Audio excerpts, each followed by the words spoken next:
Are we live? We're live now. Excellent. Welcome to Sound Booth Theater Live, the movie. We've got a good show, a good lineup for you today. We're going to start with a request we had a couple of weeks ago for Part of Their World from Little Mermaid. I kind of turned it into like a John Denver-y jazz folk kind of song, but also I just realized I have trouble looking at my hands because they're right underneath. My left hand is right underneath my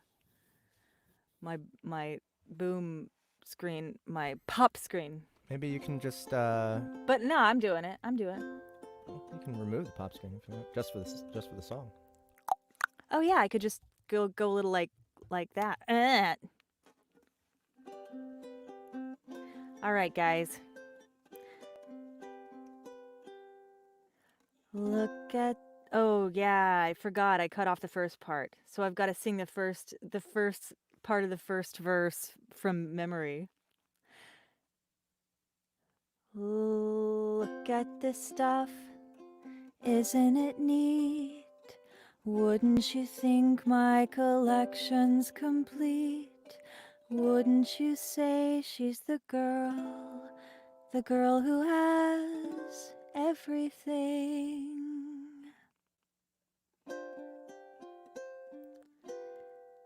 Look at this trove, treasures untold. How many wonders could one cavern hold? Looking around here, you'd think, sure, she's got everything.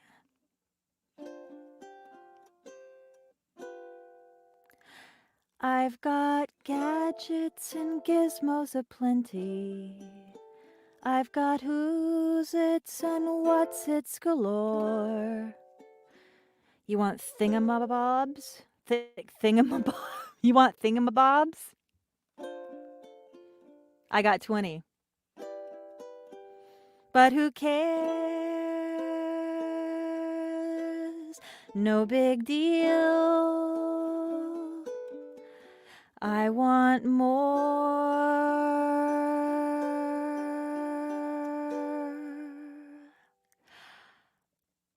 I wanna be where the people are. I wanna see 'em dancing, walking around on those, what do you call 'em? Oh, feet.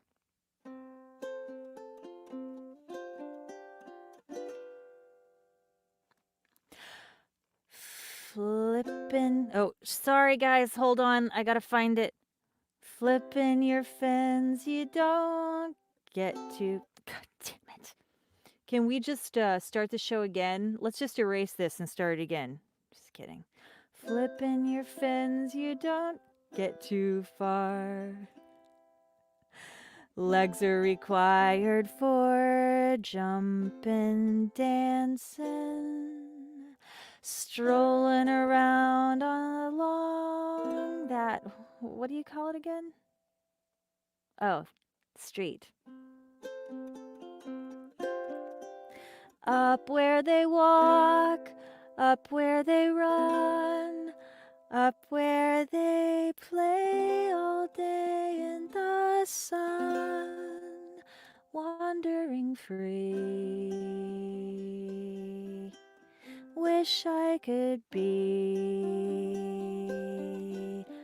part of that world.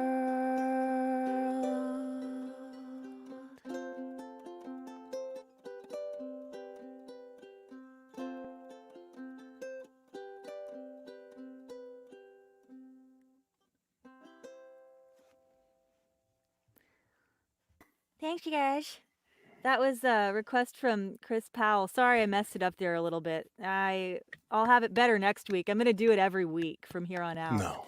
Also, that's not the end of the song. It goes on and on and on. There's like a whole other middle part and then a big ending, but I thought that's probably enough.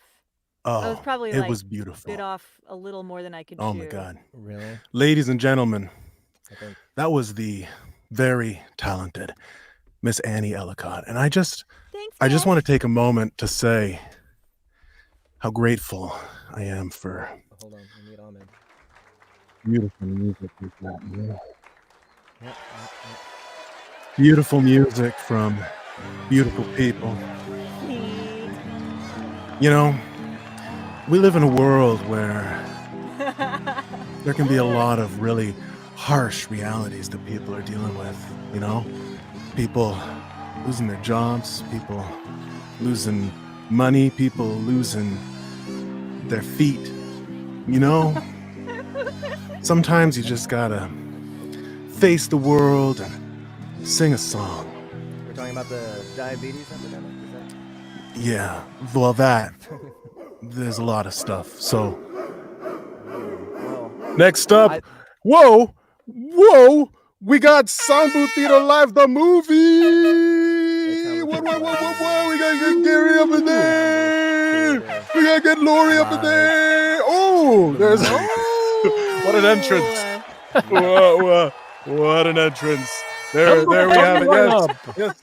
Welcome once again, everyone, to Sound Booth Theater Live, the movie, Part 7, featuring Jeff Hayes, Annie Ellicott, Laurie Catherine Winkle, Gary Furlong. Music by Audio Ahmed, Mixmaster Ahmed, if you will, featuring Aaron J. Morton. Original writing by Emily Labus as well. She's here, Emily. Hi. Hi, Emily. This is like Saturday Night Live. Okay. So Hey, I gotta say, Jeff, that was pretty quick on the camera panning. Yeah. I'm impressed. Also, all right, quiet down, everybody. Quiet down. Quiet. Shush. We got a show to start. Come on. All right. Come on, Annie. Come on. Okay, I have to point something out right now. Please raise your hands. Like, look at the screen and try and match these middle fingers that are at the top. Try, please do this. Yes. Okay, there we go. Yeah. All right. Keep it. Hold it. Yeah. All right. Screenshot. Wow. Screenshot, everybody. Completely unintentional. And somebody screenshot that at home, please. Yes, someone please screenshot that. Wait. Oh, that's beautiful. All right. So, this is so good. I love it. Yeah. Okay. So this is Sound Booth Theater Live, the movie, and I'm gonna have to do the whole show like this. Okay. I'm gonna have to bring my roommate in here to scroll the iPad. So to tie your arms up so you can hold them up the whole time. Let me see if I can scroll the iPad with my toe. Hold on. Oh. All right. Yes, ladies and gentlemen, Sound Booth Theater Live. Who do we got watching? If you're here watching, you're here. You're beautiful. You're wonderful. Thank you for joining us. Say hello in the chat. We got Jana Cagle. We got Round and Tenshi. We got Facebook user. Hello, Facebook user. Facebook user is like our biggest fan. I know who Facebook user is, but I'm not telling. Ooh, secrets. Well, keep your secrets. Every day, Frank Avila, Gambit 87, Ian Taj L. Okay, and I think if you're there, say hello, please. Are there multiple Facebook users though? There might be multiple Facebook users. I think he's just a prolific poster. That's the joke. Okay. And what's the whole point of this evening? What are we doing here, I'm Jeff? like the mom of the group. You have to explain the digital jokes to me. Wait a second. Isn't Facebook users just what happens when you're on Facebook? Yeah. So hashtag isn't for breakfast? Isn't that my name? Okay. Wait, I'm Facebook user. Sound Booth Theater Live, the movie, is brought to you by Global Giving. Not really. We kind of brought it here, and then we're like giving to Global Giving, but it's easier to like just break into the chaos by saying it that way. But yes, please check the description of the YouTube video or check the Facebook post. You will find a link that brings you to our GoFundMe page, in which we are trying to collect money to give to Global Giving. It's basically a relief fund for people on the front lines of this coronavirus epidemic craziness. It's supplying them with, their, I keep forgetting what it's called. PPE, is that right? PPE? PPEs. Personal protection Equipment? Yes, it's giving them that stuff. They need that. They're saving our lives. Yeah. They're doing great. Thank you. First. Thank you, everybody. If you are on the front lines, if you're an essential worker, if you're out there doing things to keep the economy afloat, we appreciate you. Thank you. If you're just watching, you're enjoying the show, we thank you for being a part of this. If you decide to donate tonight, we thank you for that. Yes. About donations. Last week, we hit our goal right on the money. Oh, wow. Pow! Right in the kisser. Wowie. Take that goal. Boy, it hurt. So that means this week It hurts so the goal is up to $700. So that means everything you guys donate up to $700, I will be matching. Oh my god. And then after that, $700. Nice. Yeah. So damn, dude. potential of $1,400 Jesus. for $700 of your guys' dollars, right? Get your I wanna- donate pants on. I want to take a moment to just to interact with our audience here. Ahmed, how's our audience feeling tonight? Oh yeah. Yeah, they're ecstatic. Oh, come on. Oh no, that's a good thing. That's a good thing. They're All a right. rowdy bunch. Did you never? Oh, yes, they are. They're quite rowdy tonight. And gorillas. So,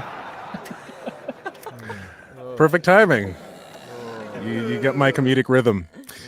It's very 90s sitcom. Okay, so why don't we get into some reading? That's what this show's all about, right? Love of the Time Reading. of Corona.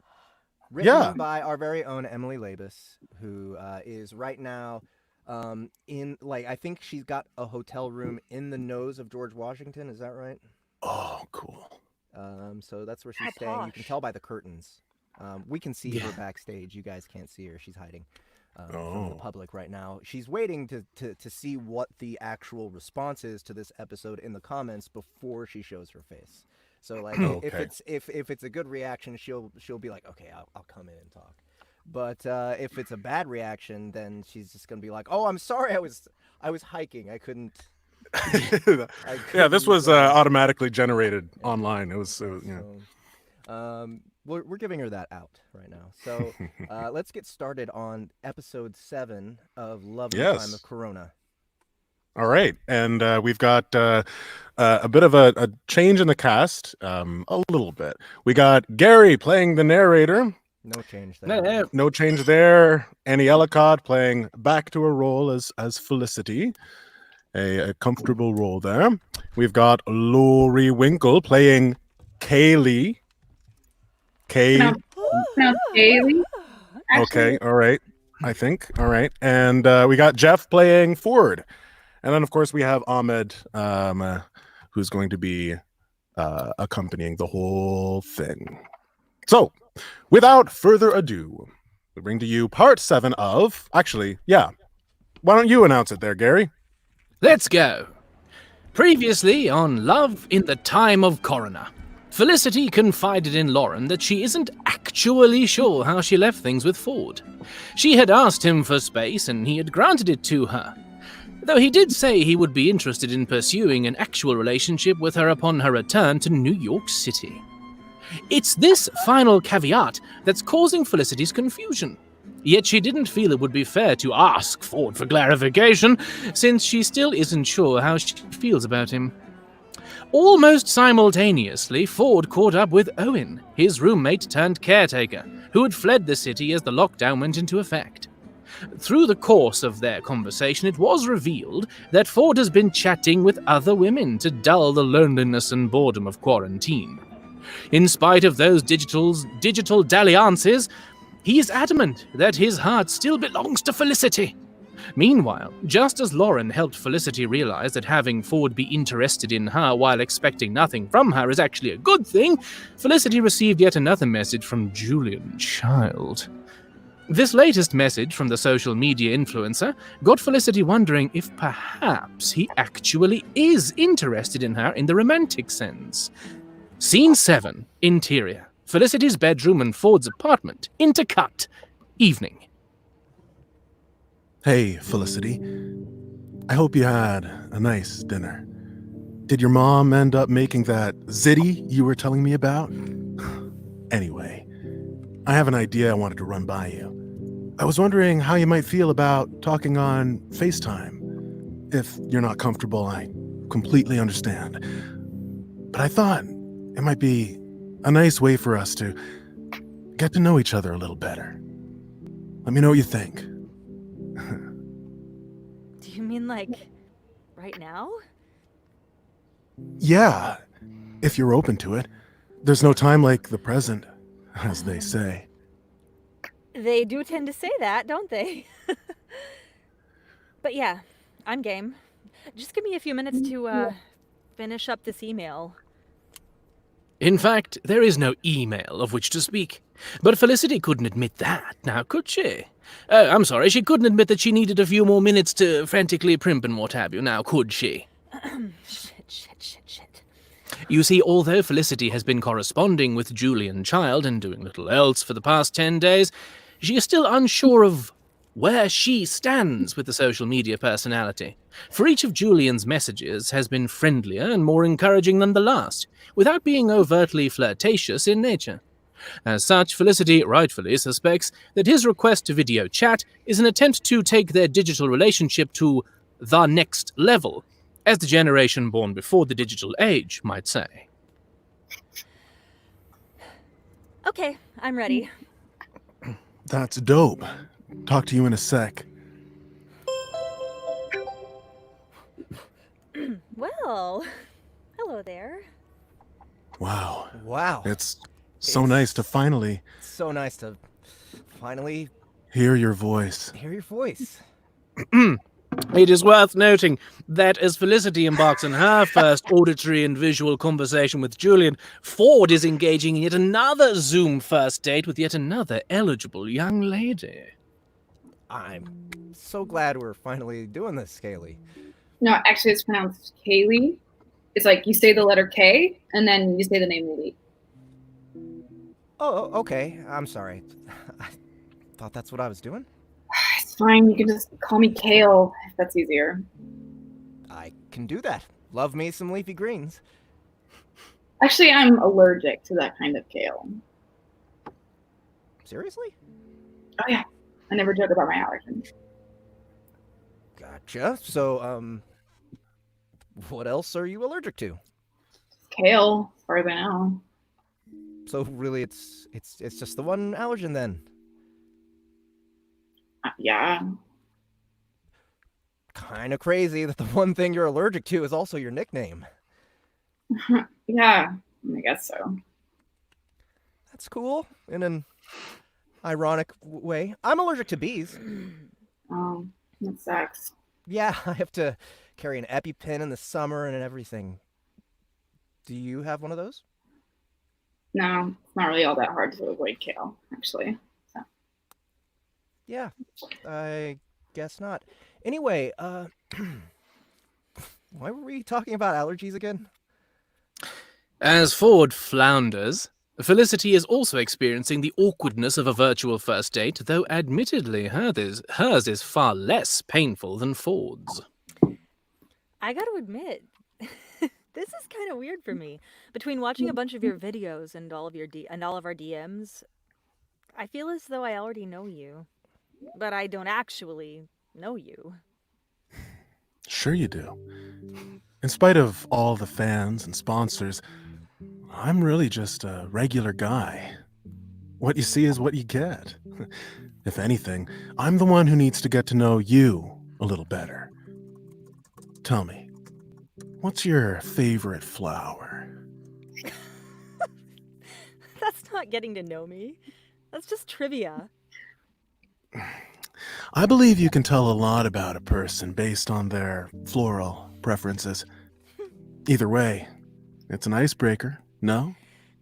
Fair enough. Let me think. Is it too cliche to say roses? There's no such thing as a cliche, as long as it's spoken with conviction. Yeah. Huh. I'm not sure if I necessarily agree, but I can appreciate the logic there.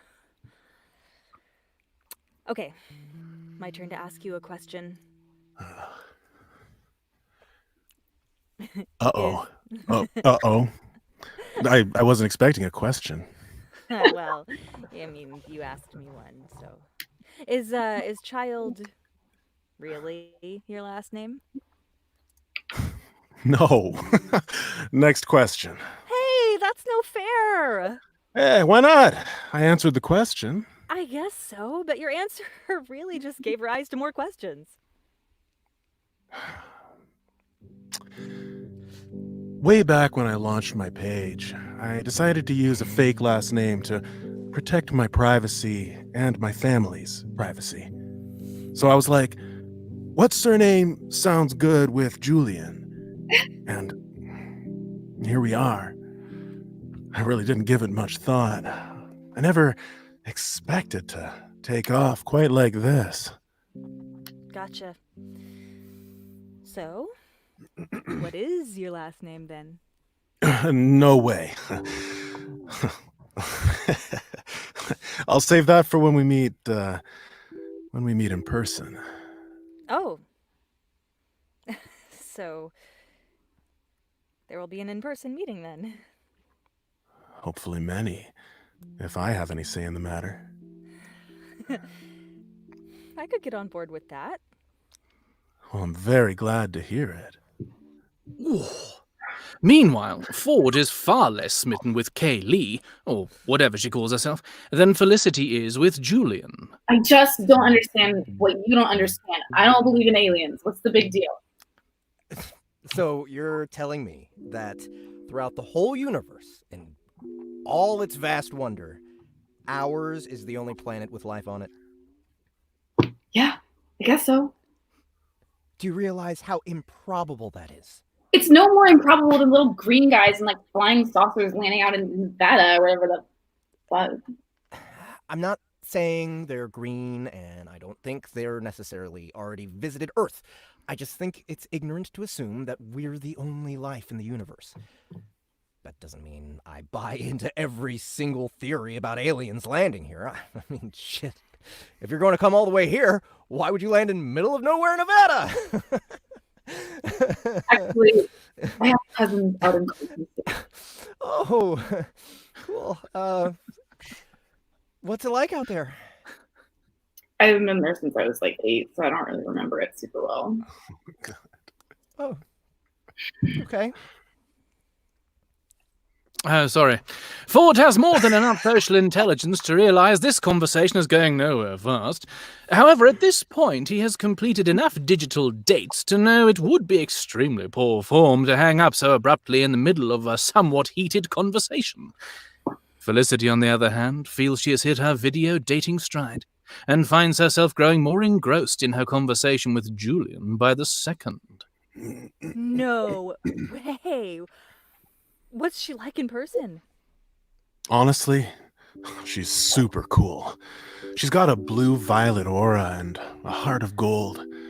I feel so fortunate to count her as one of my true friends. And believe it or not, she was going to call that album Grapefruit Juice before I intervened. What? That doesn't even make sense. That's what I said. Gotta cut her some slack, though. It's not easy to create a groundbreaking visual album out of thin air. I just feel so fortunate I was able to help in the small way that I did. Yeah. Wow. I can't even imagine. Mm-hmm. The most famous person I know is the guy who sold my dad his last car. And the only reason anybody knows of him is because he has the absolute worst commercials in our local news station. Oh, a beautiful girl like you living in the Big Apple? I would have assumed you rub elbows with young actors and musicians on the reg. Well, I did see Richard Kind walking around the Upper West Side one time. But he's definitely not young. And I definitely didn't know who he was until my sister told me. Hey, that's still a pretty cool spot. A Bug's Life changed my life. How so? It just made me realize how small we are, you know? I mean, we might as well be those ants whose colony is in danger. I actually think in a lot of ways it was a really prescient film. Just look at what we're going through now. The grasshoppers in that movie kind of are the virus, you know? I've actually never seen A Bug's Life. What? How? It's not my fault. I was practically a baby when it came out. Well, I highly recommend you watch it as soon as possible. You can use my Disney Plus if you want. Wow. Really? That's so generous. I insist. Don't tell anyone this, but I get it for free anyway. The absolute least I could do is use my good fortune to introduce A Bug's Life to someone I care about. Wow. I don't even know what to say. Thank you so much. It is truly my pleasure. Yeah. Overwhelmed by Julian's declaration of caring, Felicity suddenly finds herself flustered, a state to which she is not accustomed. She yearns for a brief opportunity to regroup, when suddenly a knock on the door provides the reprieve she so desperately needs. Hey, Julian, could you hang on just a quick sec? I think somebody's at my bedroom door. Totally. I'll be waiting for you. Although the knock was perpetrated by Lauren, who simply wants to borrow a particular facial serum, Felicity takes her time returning to her conversation with Julian, glancing in the mirror to make sure there are no traces of crimson in her cheeks nor sweat upon her brow. Ultimately, she decides better to quit while she's ahead. In contrast, Ford finds himself growing redder and sweatier by the moment, though this can be attributed to frustration rather than infatuation. I just think Daniel Craig is like a better actor than Sean Connery. Jeez, sorry. I didn't realize you were the kind of person that gets offended so easily. No, it's fine. You're entitled to your opinion, no matter how wrong it is. What was that? What? No, nothing. Don't worry about it. Okay. Whatever you say. Hey, do you want to like play a game or something? I've actually gotta get going. Oh. Okay. I'm so sorry. My sister needs my help with something. Do you think maybe we could do this again sometime? Do this again sometime? You know, Kaylee. It's Kaylee. Okay. That is definitely what I'm saying. Anyway, Kale, you're obviously a very decisive person, and this has definitely been a memorable evening, but I'm just not sure I'm really feeling a connection here. I'd be happy to keep in touch as friends, but if you're looking for anything more than that, I think it's best we part ways.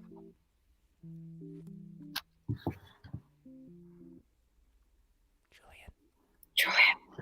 Oh, sorry, I kind of gapped there. It's just one of those nights, you know? Okay, Julian. I could look at you. I could just stare into each other's eyes. Oh, I could do the exact same. But I understand you gotta go, Felicity, and I'd love nothing more than another opportunity for us to learn more about each other on a deeper level. What's your schedule like tomorrow? Whatever. Screw you. I'm free pretty much anytime after 6. Great. It's a date. I hope the rest of your evening is peaceful and restful. Thanks. You too. Well, shit. Well, shit. End scene. Hey!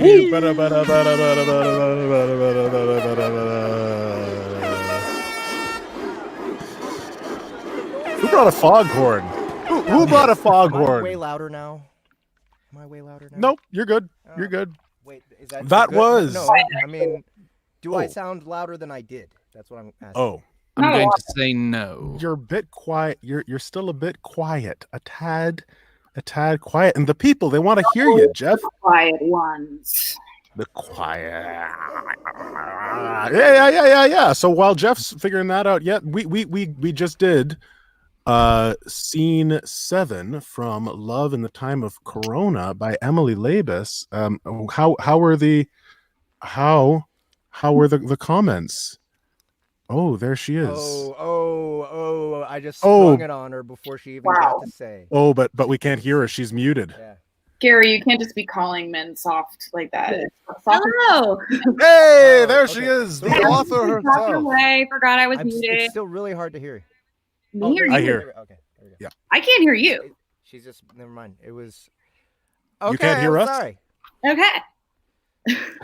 Am I allowed All right, now? Emily. I think I just Yes. Then violence ensued. You just got to get up on that mic. You just got to kiss the mic. You just got to get right on it. There you Put go. it partially in your mouth. Julian starts. I'm like. Sorry, go ahead. No, I was just gonna let you take the floor, Emily. Oh, What I are was your gonna say, thoughts? I think I'm really proud of how you guys did tonight. It was great, but I kind of hate that I might have written this character that you're just never gonna leave. No. And you know what? The thing about Julian is that he's a really cool guy when you get to know him. But yeah, you guys did great tonight. That was a really fun one for me to write. It was actually based on the 2 worst dates that I went on when I was Felicity's age. So if you guys were like, oh, there's no way that a date could be that uncomfortable, well, it can. It Yeah. can. Oh, it can. Yeah. It sure can. Oh, the cringe factor was high. Yeah. Right there. And you guys killed it. I could feel the tension. I actually looked at my partner at one point. I wrote this. It's like you guys were doing so well that it made me so proud to put my name on it. So yeah, that was awesome. No, I'm not allergic to kale. I am allergic to bees though. Yeah, no, Kaylee was actually based on a guy that I went out with. Right. Which I could go talk about for hours, but that's boring. Instead, let's talk about global giving. Yes. Yeah. Let's talk about global giving, but right before that, I just have to say a bee allergy is far superior to a kale allergy. I know, right? Just it's a bit more lethal. You seeming. Yeah, I just it's crazy to think that exciting. something like this big could kill me if it wanted to. And also you're escaping something that's supposed to hurt you anyway. Right. Whereas kale is like, he died. Oh, I just ate this. Yeah. I ate a kale- bad sandwich. Emily, Gary said, kale that allergy was is- great, Emily. Thank you for writing this lovely play. Oh, Gary, thank you so much. It's honestly been so much fun. It's been such a pleasure. I feel like I'm the lucky one getting to see so many people that I respect and love. I love you guys, like acting out my words once a week. It's great. I'm so lucky. We're lucky. We're to have you. lucky. All right. I also just noticed another wonderful a compliment of Jeff from Gary, which is so good that I'd also like to read that out loud. Jeff is usually non-loud soft, but rugged as a 2-day stubble. I mean, he's manly, but not loud. Manly but not loud. All right. I like that. We have to put that on your tombstone. Yes, Your I life. am. He I was like that. manly, but not I mean, it's loud. pretty on the nose. I kind of feel like Except Jeff is kind of loud sometimes. I am. I am Like, sometimes. I have to sometimes awkwardly be like, Jeff, you're speaking about twice as loud as you really need to right now. Oh God. It's true. It happens. It happens because I just forget to listen. I just go. Yeah. Okay. So I hear you. global giving, right? We Global are giving. here today trying to raise money for global giving. It's a charity that's supplying PPEs to people on the front lines that are trying to stem the flow. No, stem the spread. The spread. It's the fucking spread. There's no spinning. What are we talking about now? They're what's stemming happening? the spread of coronavirus. Actually, for a lot of places, the quarantine's kind of slowing down. We're like groundhogs kind of poking our heads out of the grass now, and that's a good thing. But still, people at the front lines need to be supplied with their safety gear, and so that's what we're doing. You just check the description of the YouTube video, check the comments on the Facebook post. No, just check the Facebook post, not the comments. Sorry, and you will find a link to our GoFundMe, and our goal is $700. So if we collect up to $700 between now and like 24 hours from now, I will match whatever you guys throw down. So basically, whatever you donate is doubled. And yeah, so please do that if you have the opportunity. If you are fortunate enough to be okay during this crisis, and enjoy the show as well. You know, if you hated the show, I would understand you just being like, I don't even know why anyone would give to these people. Okay, all right, I get that. But you know, if you can even put that aside, that'd be cool too. I mean, it's not going to us. It's not going to us. It's not going to us. No. Don't punish You should everyone donate else. just to make Jeff pay money. Yeah. Actually, you could be doing it just to hurt me as well. That's a totally legitimate way. One of my primary motivators. Yeah, right? See? Like when I came up with this idea, everyone at the meeting was like, brilliant. Yes, let's break him. Great. Yeah. Do it. Sorry. All right. So yeah, that's what this is all about. Thank you for coming. What's our next thing? What are we doing? All right, Well, thank you guys, great Emily. job. Oh yeah, I forgot. Thank you, Emily. Bye. Thank you, Emily. Wait. I think we're Emily's gonna our just. president. She's Emily is Emily for Prez. No. I said. No. No. Yes.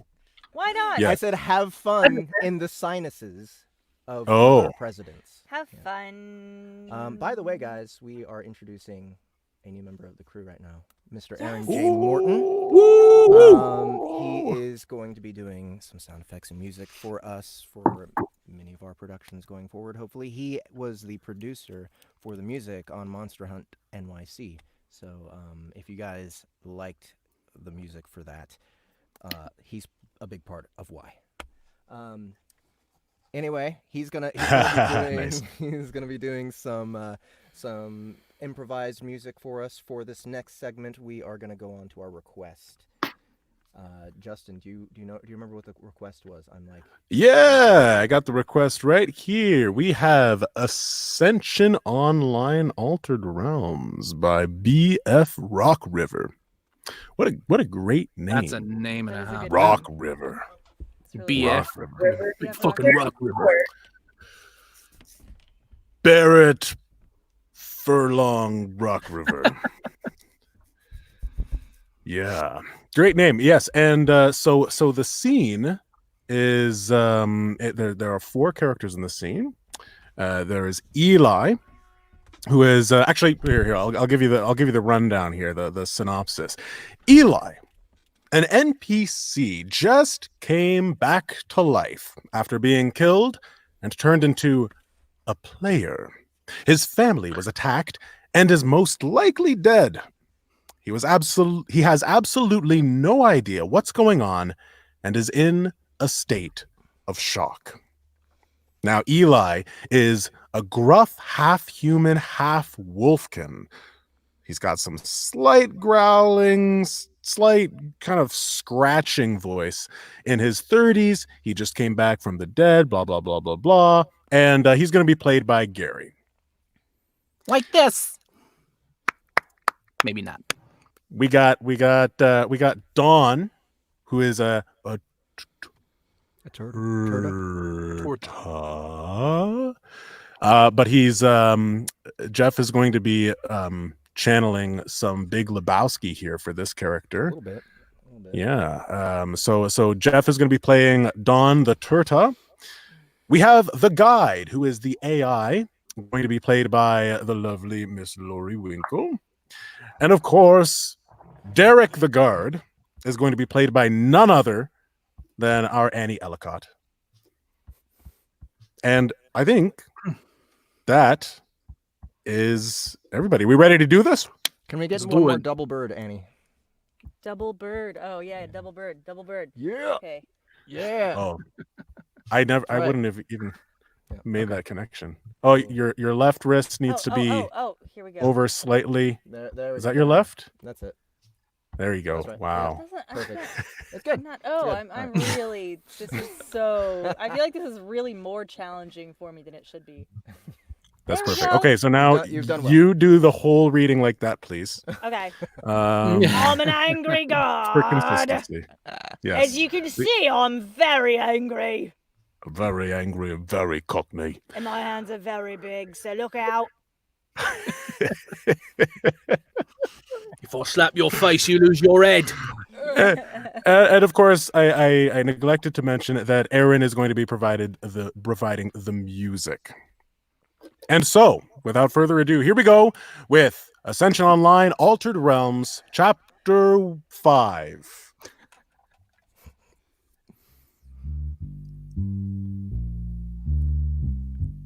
Eli jumped, springing 2 feet into the air before landing with newfound agility. As his feet settled, he wavered, adjusting to his new body. The same yellowish-green hand that had startled him reached out to grab him. Whoa, bro! I will not hurt you. The stranger called out, his voice calm. Belt knife at the ready, Eli stared at the strange, turtle-like figure with harmful intent. The man withdrew his hand, taking a step back. After relaxing and showing his palms, the turtle spoke, his voice soothing. My name is Dawn. His words were heavy and slow like molasses. I'm new here too. Eli finally relaxed enough to not immediately stab the man before him. His brain swam with confusion and concern. What he was looking at made no sense. Turda never traveled to Dawnport, not even adventurers. Yet, there was one standing before him. The tall, muscular humanoid leaned against the back of a pew, his thick, leathery skin catching the light. Varying shades of green and blue blended together with a touch of yellow, which reminded Eli of seaweed in deep ocean waters. Above the man's head sat a single line of light blue text, his name and level. And his AI spoke it out loud.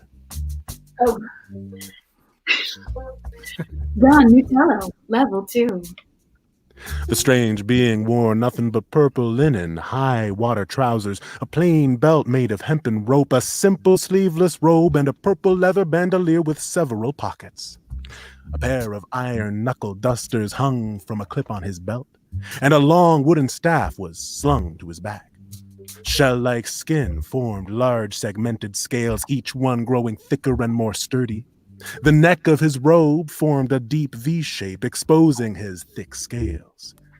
Around his chest and back, the hide melded into a glossy, golden, metallic-looking sheen. None of the weight seemed to add much bulk or slow the creature down as he moved with ease. His fluid movements oozed of well-trained agility, and his lean, muscular frame lent to what must have been years of martial practice. Looking the man over, Eli sheathed his belt knife, which had appeared with the rest of his body and gear. The green-skinned man's calm demeanor soothed his immediate response of violence, and he had questions. What the hell just happened to me? Eli asked. How did I get here? Well, dude, you must have died or something. Don said, his voice measured as if talking to a child. I mean, people don't just start with a sweet bow, a nice axe, and a full set of leather armor. He raised both palms skyward as a show of peace. It's okay. Most people freak out their first time. That whole cellular reconstruction bit is twisted. He continued while looking at his hands, shuddering slightly. As I said, you'll get used to it. Eventually. Eli reached out a hand and turned it over to visualize what was happening. Spots of blood covered his hand and smeared his face. Small lines of text crept into his memory. You have taken 1 damage. Was I clawing my face? Thousands of thoughts rushed through his mind. His death, the void, conversations with his guide, being jettisoned like an asteroid to his spawn location. He was alive now, but in his new half-wolfen body, coming to terms with the fact that he was in fact alive, he noticed several things. Well-organized translucent icons formed on the edges of his sight. Each of them moved as he did. Shaking his head, he tried to remove them from his vision, but they stayed in focus wherever he looked. They weren't intrusive. They were barely even noticeable, unless he focused on them. Are these an illusion? Yet another question that needed answering, and he got one from his sassy AI. No, these icons are a portion of your heads-up display. The guide's voice chimed in once again from within his mind. Oh no! No, this can't be happening! Eli screamed, causing Dawn to take another step backward. It's okay, bro. Just calm down.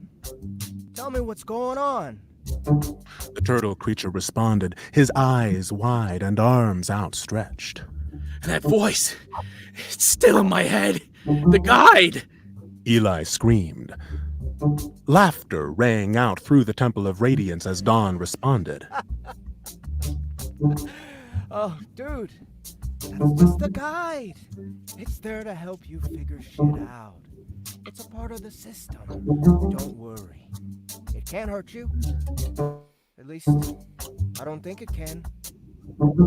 After several moments of hyperventilating while Dawn calmed him, Eli focused on the icons in his vision. The most noticeable was 3 small vial-like bars stacked horizontally atop one another in the upper leftmost portion of his vision. Fluid-like substances filled the bars, each a different color and similar in viscosity to blood. At the center of each vial was a set of white numbers. The topmost bar was crimson and mostly full, its numbers reading 138 out of 140. The middle bar, a dark leafy green color, was missing a slightly larger amount, reading 100 out of 140. Tucked away below them was a magical-looking sapphire bar, reading 135 out of 140. What are these things? Eli thought, now fully expecting a response from the intrusive AI. Those are your health, stamina, and mana bars. You don't want those to 0. You will either die or fall unconscious when those are empty.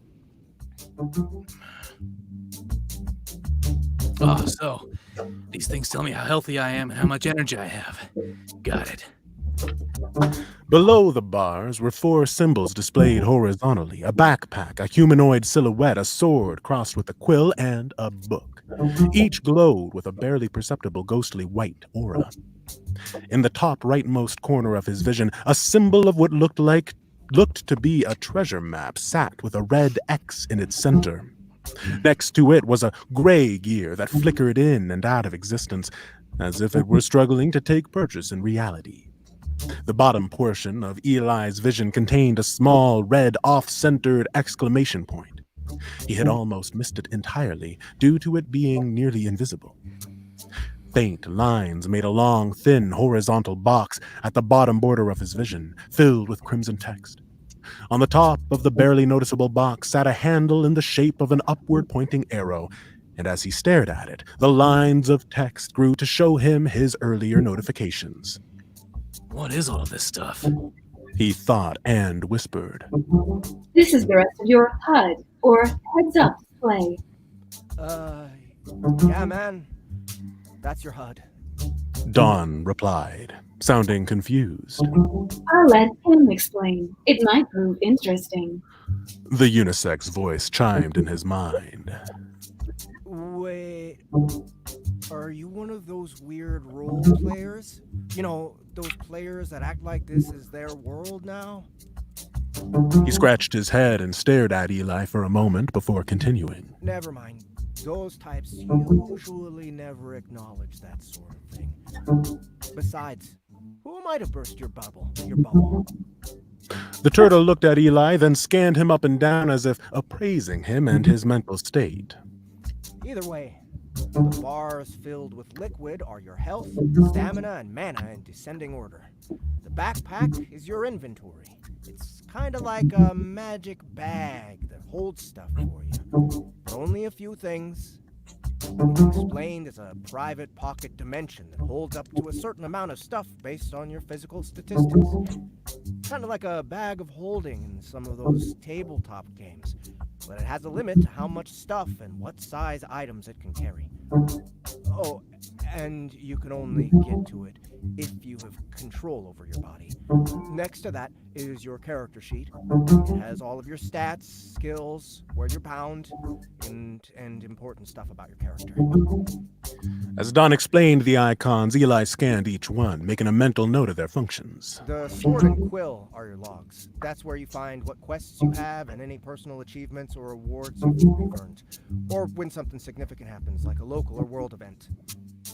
Don's eyes noticeably flicked up and to his left as Eli stood in silence, watching. Oh yeah, that book. It's where you will find your abilities and spells. Those are hard to get to unless you're loaded. Start with a class, study a lot, or join a church. Some people say you can get some cool natural spells by talking to certain trees and animals and stuff, too.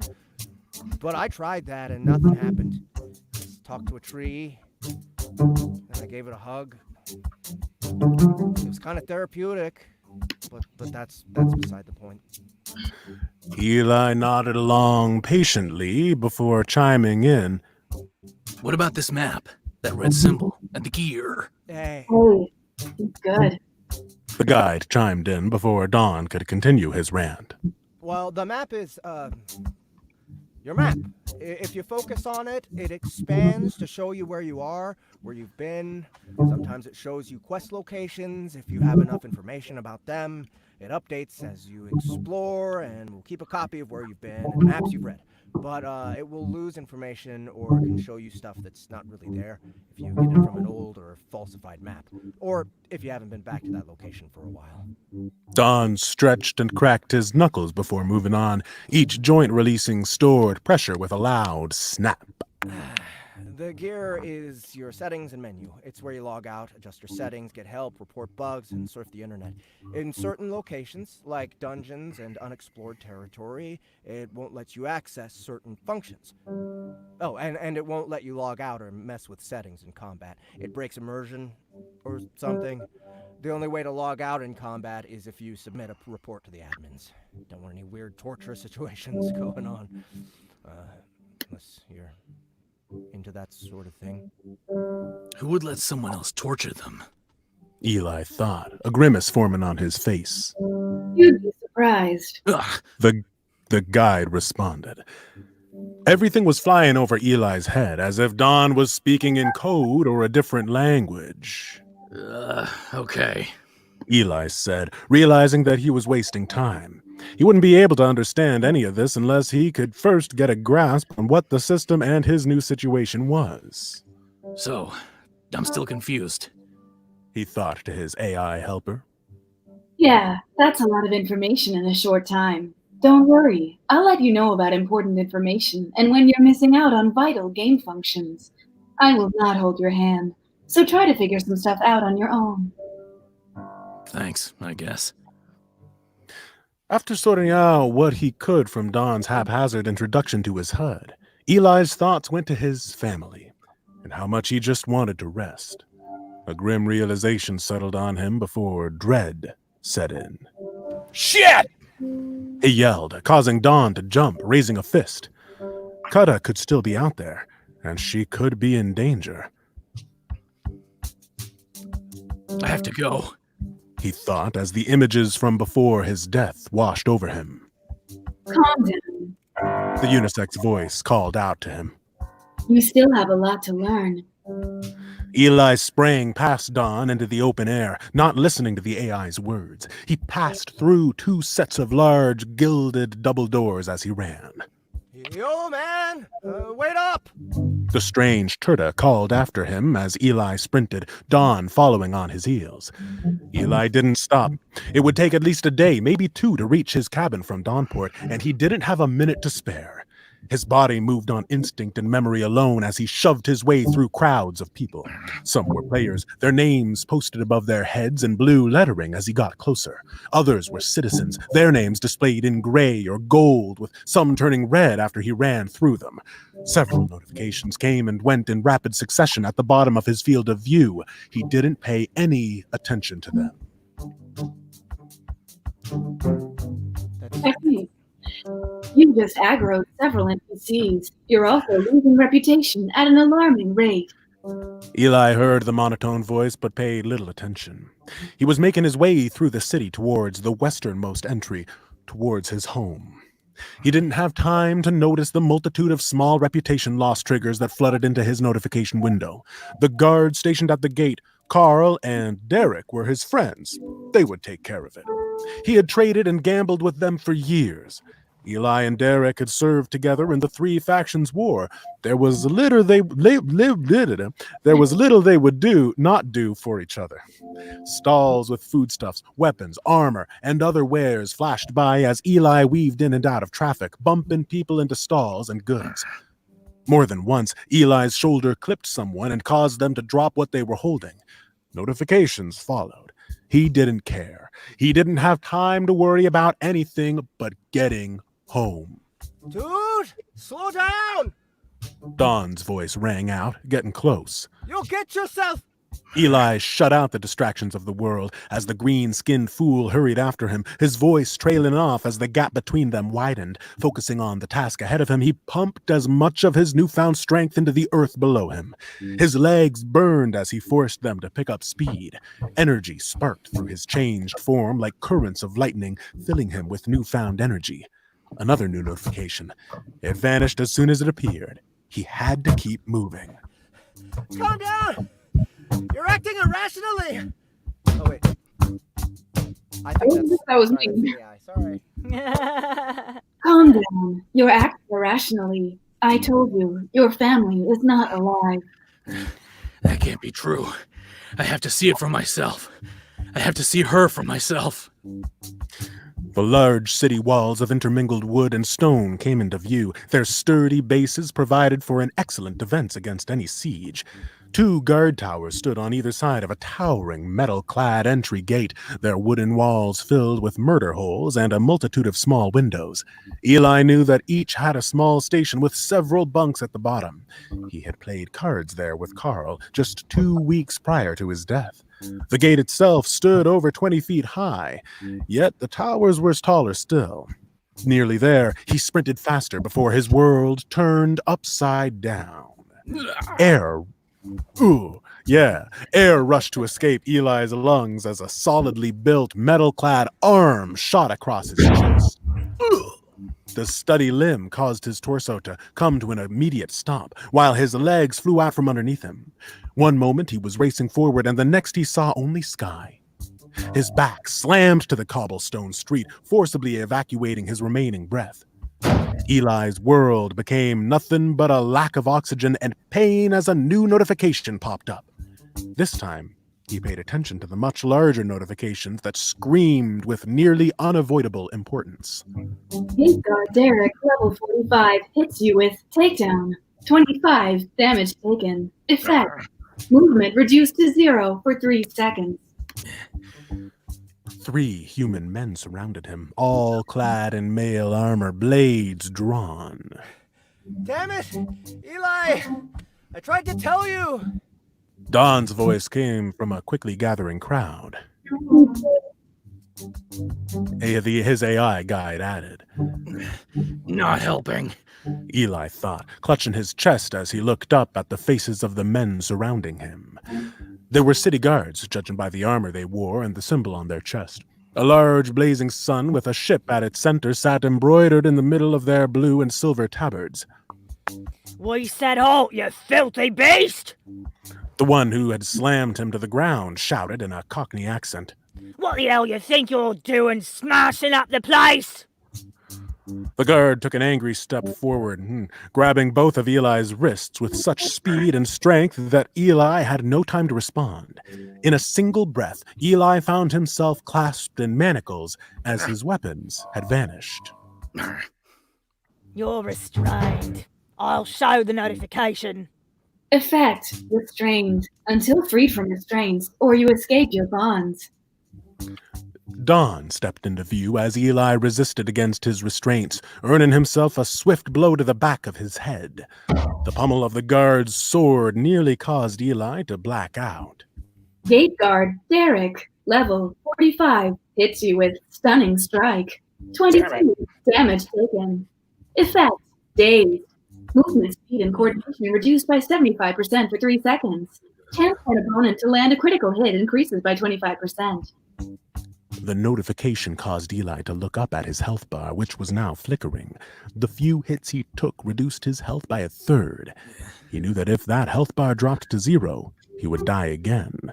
Eli's muscles burned and pain ripped through his wrists as he struggled against the heavy metal handcuffs. Health: 93 out of 140. Noticing the name on the second alert made Eli look back up at the guard who was dragging him to his feet by the wrists. The familiar face of Derek stared back at him. His messy brown hair and crooked, broken-looking nose poked through the T-shaped visor of his helmet. Derek, Eli pleaded, staring into the deep brown eyes of his old friend. please. There was no friendliness found there, only anger and disgust. It's me, Eli Miller. Let me out of here. Kata's in trouble. He stammered, hoping for a sign of recognition. Oh, that fucking does it. The burly guard shouted at him. First, you run around town crashing through nice folks, busting up the place. Gate guard Derek, level 45, hits you with an unarmed strike. 10 damage taken. Then, you tell me you're my old friend Eli. Hell, you even got his bow. Another blow rained down, this time with more force, causing vessels in Eli's right eye to burst, his vision dimming slightly. Staggering pain radiated through Eli's entire body, causing the world to spin around him. Gate guard Derek, level 45, hits you with an unarmed strike. Critical hit. 30 damage taken. Effects: dazed. Movement speed and coordination reduced by 75% for 3 seconds. Chance for an opponent to land a critical hit increases by 25%.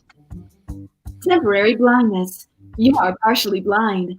Vision reduced by 50% for 10 seconds. How do I know you didn't kill Eli and his sweet wife? You fucking adventurers treat this world like it's a game. Eli's chest collapsed as blood sprayed from his mouth. The kick was swift and backed by enough force to crack a rib. Warm crimson liquid sprayed to the cobblestone as more air rushed from his already deprived lungs. Gate guard Derek, level 45, hits you with an unarmed strike. Critical hit. 35 damage taken. Effects: broken rib. Movement reduced by 50% for 30 seconds. You have internal bleeding. You lose 1 HP per second for 5 seconds. Damn. Derek peered into Eli's destroyed face. Then what? You kill Lil Eric and Savannah too.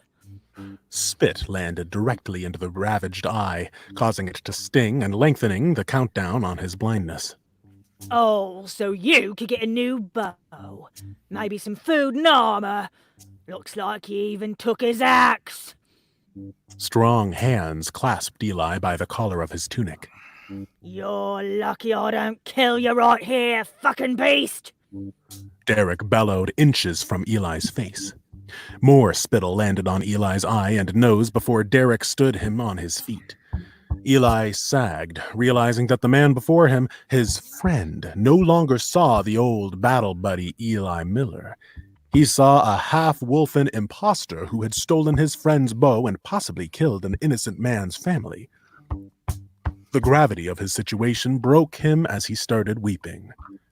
Derek, I beg of you, You don't understand. Please, let me go. They're in trouble.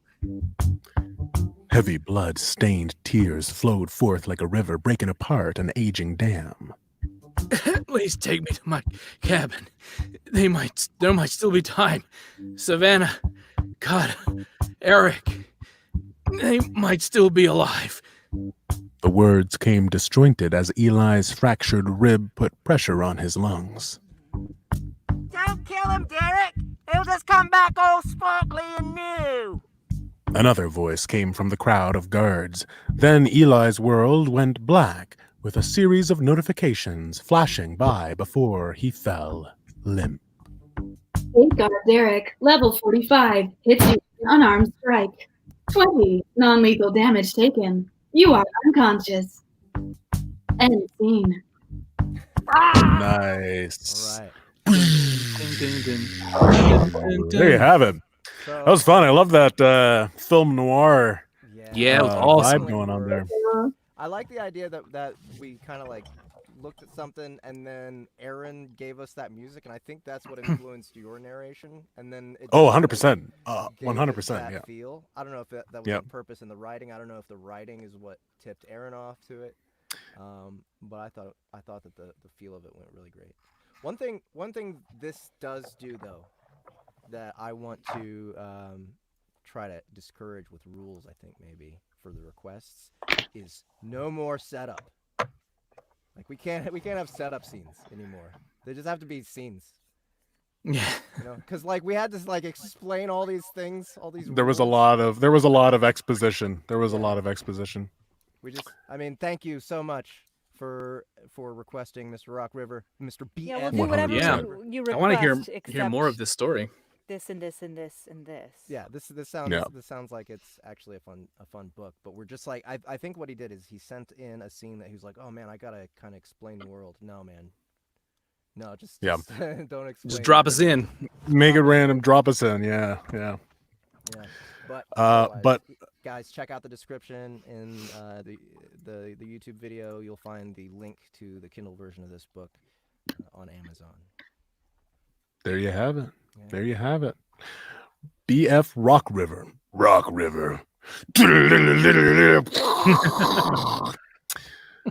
Cool, yo. So we got one more. We doing that? We could doing that one more thing? Yeah, let's close up with some Amprav. Amprav. See what I did there? That was Improv. improv right there. Did you just I come up changed with it that from just improv. now? I just made that up, Annie. That was just now. I did it. You're good at this. Okay. Amprav. You were born to it, boy. Wait, can we do one more little pitch for the fundraiser here? Let's do 5 more. Let's do 5 pitches. Okay. For 5 more. Pitch 5 more. Let's do it. By the way, No, seriously. Let's global giving. We're 100%. raising money for I'll be global right giving. back. Okay. All I'll right. be right back. He's gonna go donate right now. He's looking That's right. for quarters in his mattress. So the wonderful Jeff Hayes is matching donations tonight up to $700 because we did meet our goal last week of 600. So we made 1,200 last week, right? Does anybody know how much we made total? So the goal was met by them donating. By them 300, so I donating and you matched by matching. 300. So Okay. Yeah. My bad. Well, I don't want that to be a wah-wah because $600 is still a whole lot. It's a whole heck of a lot. Incredible. So we're raising money for personal protective equipment for people out there on the front lines who have to go into work every day, no matter how bad it gets, especially as it gets worse. If it gets worse, we're hoping it gets better. But there's a continuous need for new and fresh and clean personal protective equipment. So we're raising money for that tonight through Global Giving. You can look that up on the link posted somewhere near the place where you clicked to watch this entertaining show. Yes. Right in the description. right in the description. All right, guys. Well, I just posted the writing exercises link to our private chat here. Okay. So Oh, guys, private chat. Yeah, in the private chat. So who wants to run the show? Le chat privé. Justin, do you wanna be the person who's used? What do I do? Laurie escaped. Oh no. We lost Laurie. Okay, she'll be back, I'm sure. We're a little bit scared, but it's fine. Would you prefer to improv or set up the improv scenes and cast them? So the writing exercises link, you go there, you can generate all sorts of random stuff with that, and that will determine what our improv scenes are, and so you actually, you find the things, you pick two people to play the scene. Okay. And Aaron, we need an approval sound and a disapproval. Okay. Disapprove. If you disapprove, we'll immediately change. The person who spoke last will change their character straight away. Yeah. And if you don't like that, you can disapprove again. Any sound in the world, huh? Whatever you like. Yes. Well, yes. I mean, we need consistency though. Consistency. Tell us each time. Yeah. Yeah, you just need to tell us which one's the good one, which one's the bad one, and we'll react. Okay. Give me about 15 seconds. Okay. Okay. So I generate a scenario here. Yep. Okay. All right. I'll do that. Okay. If you don't like it, you can move on. Do another one. Yeah, just keep hitting the button until you find one that you like. Okay. What was that? Which one's that? Everyone hated that's that. our cue. That's our cue. Okay, so That's our disapproval cue? Yes. All right. So the scene, I'm just gonna go with the first one here. Okay. And you guys tell me if I'm doing this wrong. But you see someone being hit in the street. What superpower would you like to have in this situation? Now, I get to choose. Yes. What superpower and who's playing who and what's going on? Yeah, so you pick two people and you give, you just set up the scene however you need to. Okay. All right, no, we're gonna do okay. Laurie. Okay. There's actually three people in this scene. Okay. Because Laurie, you're gonna be the main character. And let's get a suggestion from the audience what her superpower is going to be, and we'll get that ball rolling, and that'll affect her personality. Annie, you are beating up Jeff. Okay. Okay. You are hitting Jeff in this. Or an improv exercise, because I've had many dreams like this. I might just be recounting one of mine. I checked out for just a second. The superpower thing, we're just including that in the scene, or is that like we're hoping the audience will come up with it. I feel like I missed part of the direction. Okay, yeah. So the audience right now is giving. Let's see what we have, because that'll influence my decision. Group. This is immensely important, folks. Oh, okay, that's part of that. Okay, we need suggestions for a superhero power. Just a superpower. Okay, yeah. So Annie, you are beating up Jeff. You're a big mafia villain. Okay, your name is Ugly Pete. Okay. We have a suggestion for a superpower. Can grow hair at will. Laurie, you can grow hair at will. Okay. Rapunzel. Okay, so what about me? Who am I? Am I just Jeff? a victim? Jeff, you are the mayor, and you're also extremely French. Oh, okay. Extremely French. Like really, really French. Yes. Okay. So Jeff, I will be judging you on your French. Yeah, I know. This is all right. One quick question. And let's do this. Okay, let's do that. Let's do that with 3. And without further ado, we've got the scene. Laurie has hair growth power. She stumbles across Annie, who's Pete. What's his name again? Big Pete? Scary Pete? Ugly Pete. Ugly Pete. Beating up the mayor of this lovely city, who's very French. And wield my power real quick. What's that? I have been given power. When do I wield it? Okay. Oh, and you're gonna wield it whenever you hear a good line from any of the characters. You have them. You play that, and then they're going to say the line again in a different. They're going to change their character completely. Oh no. Okay, so there's so many criteria. I know. I'm so confused. Is that? Am I doing this I wrong? wish we'd have rehearsed this game. If you don't like it, give us your negative sound, and whoever said the thing you don't like, which will probably be the last person who spoke, they'll change straight away. Right. Okay. If you want them to continue in that direction, you can either stay silent or do a ding ding, like you got it. Yeah. That's all. Yeah. Oh, that's beautiful. Perfect. All right, let's do this. I'm ready to take a beating. Okay. Ugh. Christo Genevieve, you've ruined my whole life. Police! What? It's not appropriate. Don't talk. I'm beating you up. Attacking I'm beating you up, I beating Christo. that French person. Ma'am? What? Please. What? You look I like can't let you do that. to me. What's that? I can't hear you. Maybe I'm it's sorry. because I don't I've got my really care foot if on it's your not head. Who is getting the horn here? Okay. Laurie. Yeah.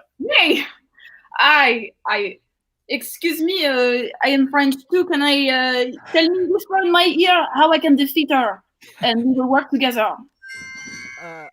But of course, No, Hey, stop whispering! Stop whispering! I know you're telling secrets about me that's going to make you team up against me. I'm very sorry. It's very rude. Very rude. This bitch, am I right? Let's freeze. I want to try adding a little bit of extra structure to this. Gary, Yeah. you be the narrator. All right. Okay. And you'll be cueing who's going to be saying things, Okay. so on and so forth. Hopefully this works. And The go. The large mafia man looked this new person in the eyes and said, Do you know that Christo Genevieve's last name is the first name of a woman? But it's his last name. So what does that say about him? She answered, I think he is a very beautiful woman. Unlike you, Mr. Ugly Mafia. The very French mayor protested loudly. Look, why are you making fun of me? This makes no sense. And promptly passed some gas embarrassingly. Oh boy. This caused the mafia person to punch him soundly in the gut. Which of course had the unfortunate effect of releasing more gas. Oh. King Genevieve, what'd you eat? Too much cheese, I think. The superhero, having had enough of this, exposed her power. It is time for ultra hair power! And from her armpits sprouted the longest hair either of them had seen, choking the mafia villain, gagging the mafia villain. They fell on the ground. Oh my God, it was disgusting. The mayor promptly passed more than gas. He was not going to win the next election. Oh no, and they all died. We all died. The superhero ran out of hair and just died. And with one heroic... Oh, she died, right. Hey, and then that's the scene. Okay. Wow. Okay. So, for our next one, odd scene. Just do one thing. Just say one thing. Okay. I don't get it. Okay. Did you use the thing that I said from the private chat? What? Yeah. I used the random scenario generator. Okay, good. All right. So, did you guys do this last time? It was just there's there's so many there's rules. some growing pains with this thing, but we give it a go. I liked you adding the narrator. I think that made a lot of sense. That really did help. Yes, with the lag and. Yeah, it was hard because everybody was kind of talking and doing, and when you can't be there physically to do the scene, it's kind of hard to know what's going on. But Aaron, were you trying to do sounds? I couldn't really hear the sounds too often. I think given the situation, they might not always come out. Yeah. They might not get on top of the audio. So I can add a visual cue. Ooh. Matter of fact, we can just take this acoustic and I will just hit various things. Here's bad. Another problem that we're having is the sound effect thing. The thing that's killing us whenever someone speaks over us or whenever there's other noise. Like it's like we're only able to do one source of sound at a time. Right. StreamYard, and I think that's a big weakness of this platform. So that's the thing that needs to change for next week, I think. Yeah. And people are having a hard time hearing me for some reason. I've been like pumping my gain on my microphone so much, and I feel like I can hear that it's clipping, but people still can't hear me for some reason. Oh, that sucks. Yeah. I don't know. Well, let's try one more. Let's do this again. Gary, why don't you run this one this time? Because I don't really know what is what. Okay, I'm a quick plot. Let's see. Oh my god. This gets so heavy. Your main character is a woman in her late 20s. Okay, who can be quite jealous. Awesome. The story begins in an alley. A father makes a last request as he lays dying. So we're not going to do that bit. And let me see. Spider-Man. That sounds fun. Okay, there's a woman in an alley facing a man with visible sweat patches early in the day. Laurie, you're the woman. Jeff, you're the sweaty man. Oh, okay. And you can talk about whatever you like, or else I can give it an embarrassing thing. After a clumsy accident, the man has to go about in public with a black eye. Oh. Wait, this is in addition to... Yeah. So you've just seen a man in an alley with a black eye. Seems clumsy. That didn't show up, did it? I'm sorry. I won't hit you as hard next time. I don't know my nose straight. But it's fine. You can't see it. You can't tell. Oh, yeah. You can hardly see it. Yeah. Oh, okay. Look, I'm sorry. I got scared when I smelled you coming, and then I smelled sweat, and I just. Laurie, you're Scottish. Forgive me. I saw the sweat. And I said to myself, yeah, I'm sorry. Last night, my armpit hair just wouldn't stop growing, and it just kept going and going. I've got to say that myself. Just look at that. Look at that. Jeez, I like the way on here. You know, in the Highlands, we don't really take a razor to that shit. You know, it's really cool that we actually ran into each other, because now we can do this thing that I used to do with my friends back when I was like a little kid. And then I never found anybody else I can do this with. Slit in the throat of British men. We can braid our armpit hair together and breed? Walk around. You want to breed with me? Like, stop, Annie. You join the scene. You take over from Laurie. You're now braiding your armpit hairs together. Yes. Yeah. Just over like this, right? You see, like this. All right. Now you bring yours. You bring yours under. See it? See that? I gotta see start. The whole I got to start over. I've got to start over. Okay. No, just take your time. Just take your time. It's gonna be. I gotta start over because we're gonna be. Justin, take over from Jeff. I gotta start over. You're frustrated. Okay. All right. You know what? Forget the armpit hair. All right. I thought that it would be a thing that we could do together, but apparently not. It's all right. How's your eye? Still hurts. Thanks. But. Do you want to get some ice cream? You know what? Yeah. I think that might help. Do you know any good places around here though? Yeah, the Hairy Mole. That sells the best cold slab ice cream I've ever tasted. Oh, the Hairy Mole. You want to go to the Hairy Mole? Let's take a stroll to the Hairy Mole. Well, I wish you guys could see my feet. I'm doing a really bang-up theater walk right now where I'm walking in place, but it looks like I'm walking for real. Oh, I can really see your good. feet. I can see your feet just fine. Are you sure I'm not too sweaty for the hairy mole, though? Ah, nah. What was that? Flavor. Nye. What's your favorite flavor? Nye. Isn't that your name? Nye? Nye? Did I get your name wrong? Well, nobody's called me that in years. How did All you right, know? that was really good. Let's pick a different one and go. This subject generator is Dark. It's a weird one. Adjective, noun. Let me see. Do we have any suggestions from the audience about what they'd like to see people doing? We've got. Is one. What is it? Budding. J.S. Grolke said budding ventriloquist. Yeah. Work with it. So a budding ventriloquist. What's he doing? What's she doing? Where are they? So not quite that good at ventriloquism yet, right? On the precipice of perhaps competence. Hold on now. This is fucking. I'm looking at improv situations. Maybe that's what we should have looked up in the first place. We're visiting the dentist. Oh, okay. Annie, you're the dentist, and you're German. And Great. Laurie, you have a sore wisdom tooth. So which one is the budding ventriloquist? Oh no, well, yeah, Laurie's a ventriloquist who's worried that if the dentist renders her unable to speak, she won't be able to attend her show tonight. Okay. I hope you don't mind. I don't like the way I'm talking right now, so I'm going to try and only speak to him. Is it okay? I suppose. Great. What's your puppet's name?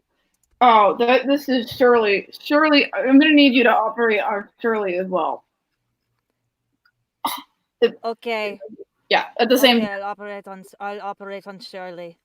Okay, I know Shirley doesn't have any teeth, or Shirley doesn't have any teeth, but you can figure it out. No, it's quite all right. I've operated on other things that don't have teeth, and the results are usually better than when I work on the teeth.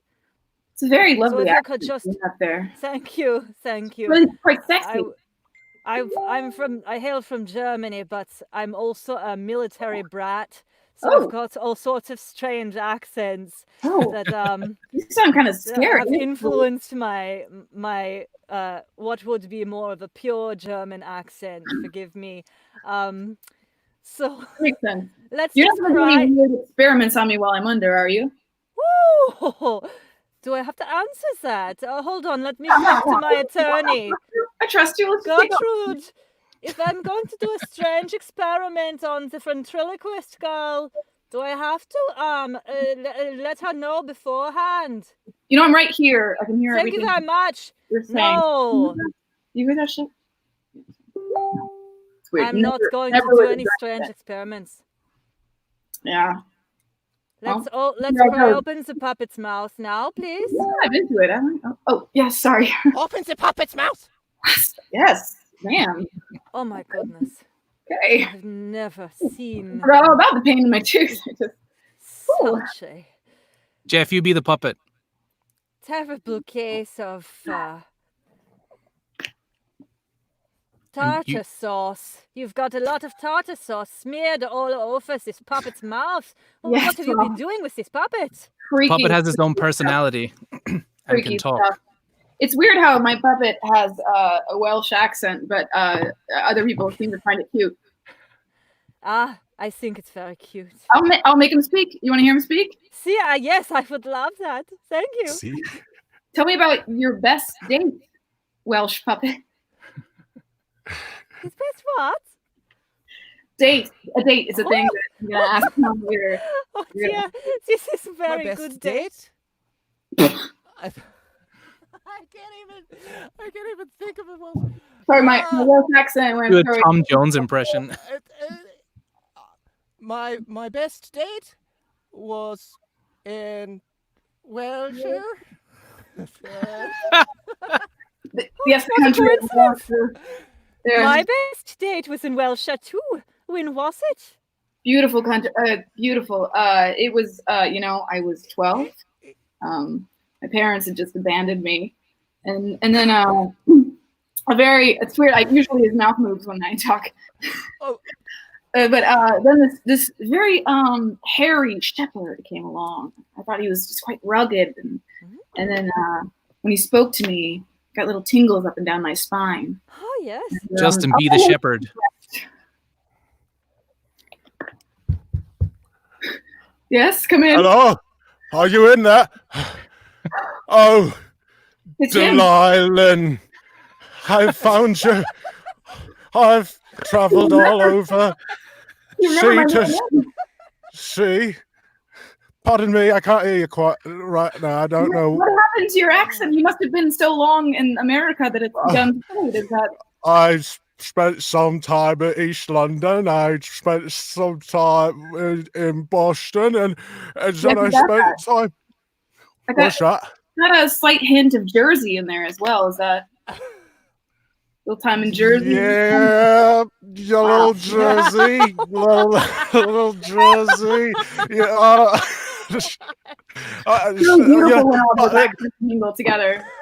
Look, I've traveled long and far, and here I am by your side. I heard from the sweaty man down the street with the armpit hair that this is where I could find you.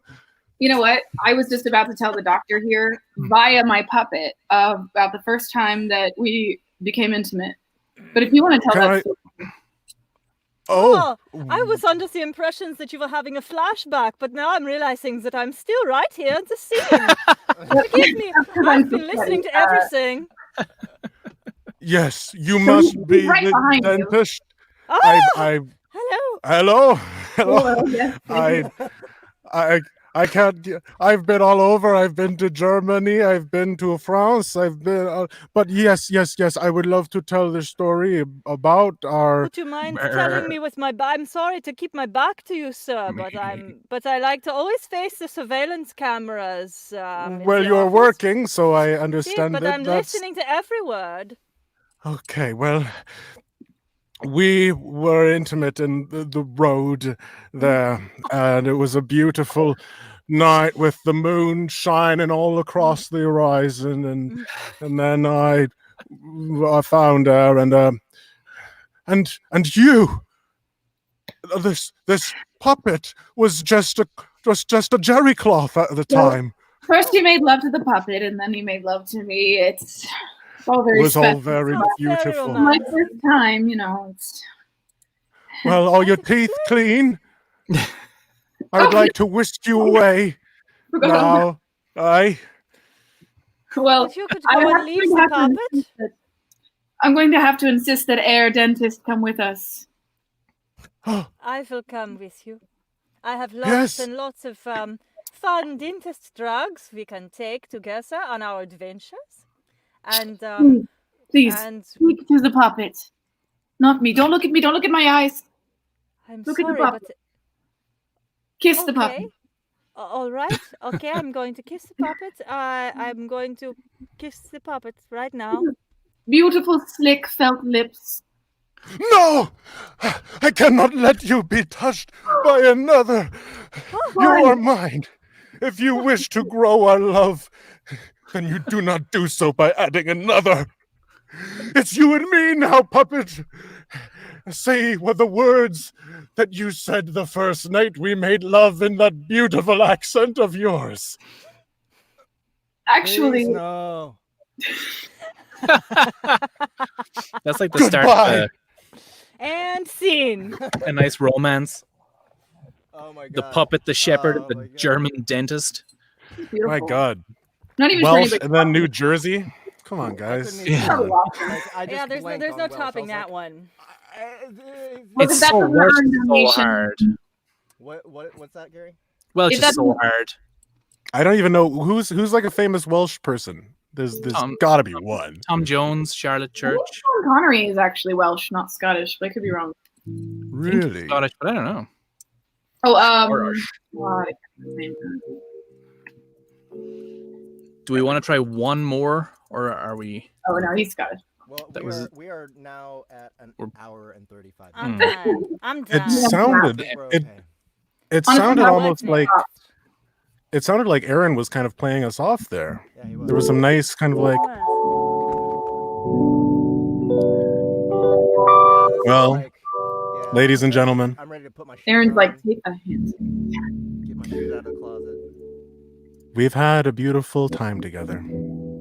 We raised some money for global giving. Thanks to you, our lovely audience. If you haven't donated yet, I highly encourage you to do so. It feels fantastic to give to another. And now, to wish us off, I'm going to go get my cardigan ready, but my good friend, Dilligan, the clown doll, would like to say goodbye with her ukulele. Oh gosh. Yes. I'm assuming I'm Dilligan the clown doll. Because Yes, I'm you're the only one Dilligan here the with clown doll. ukulele. Dilligan's having a bit of an identity crisis these days, folks. And that's okay. And wouldn't you? Goodbye. And good night. And goodbye. And goodbye. And good night. And good night. And goodbye. And good night. Goodbye and good night.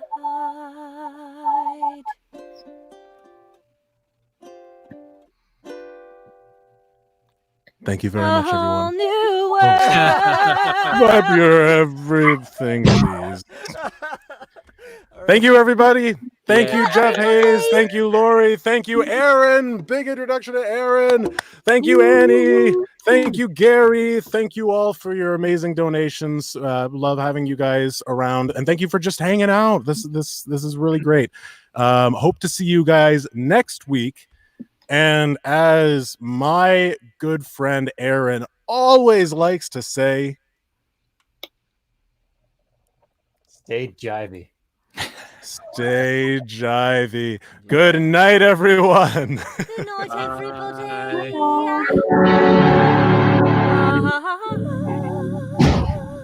Yes.